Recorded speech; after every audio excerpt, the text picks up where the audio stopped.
Bir manzilda jam bo'lgan talabalar va vazirlik xodimlari muhokama markazidagi mavzu esa korrupsiyaga qarshi kurashish.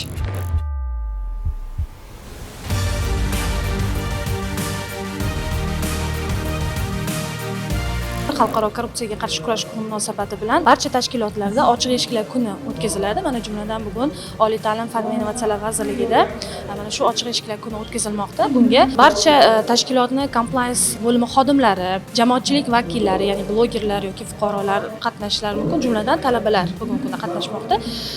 Bu ochiq eshiklar kunida har qanday savollar debat usulida compliance nazorat bo'limlari xodimlari uchun ham yoki talabalar uchun ham juda ham foydali hisoblanadi.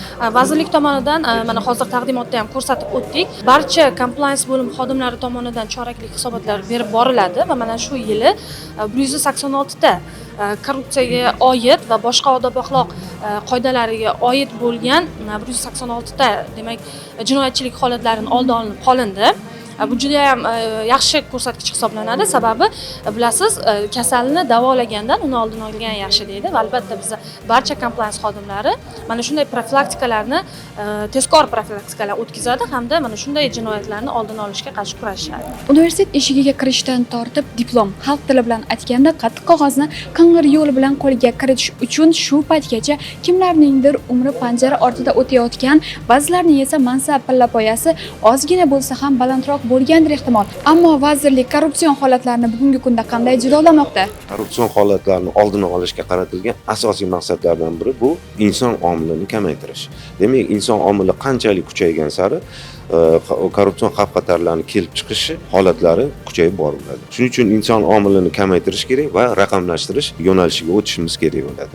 Korrupsion holatlarni albatta tahlil qilinadi.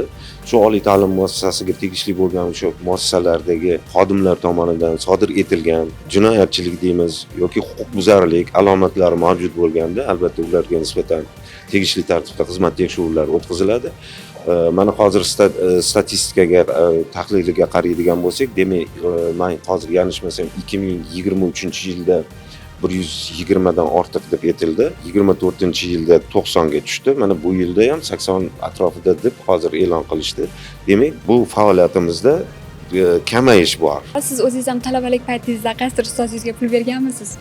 Yo'q, men o'zim yaxshi o'qiganman, to'g'ri, lekin pul bergan holatlarim bo'lmagan, lekin domlalardan iltimos qilgan vaqtim ham bo'lgan. Qo'yib bera qoling degan vaqtlarim ham bo'lgan, lekin buni yashirmayman.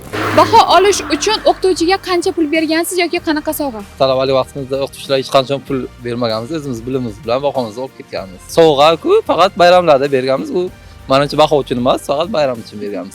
Yo'q, hech narsa bermaganman. Hozir birinchi kurs magistratura bosqichida o'qiyapman, lekin yoki pul yoki sovg'a talab qilgani yo'q. Yo'q, unaqasi bo'lmagan. Harakat qilgan talabalar hech qachon u ishga qo'yilmasa kerak. Yo'q, unaqasi bo'lmagan. Shu paytgacha pul yoki sovg'a bermagan. Baho olish uchun pul berishi normal holat deb qaray olmaydiganlar uchun qo'shimcha ma'lumotlarni opisiyaniyada qoldirdik. Avlod Media yangi avlod muammosiga yechim.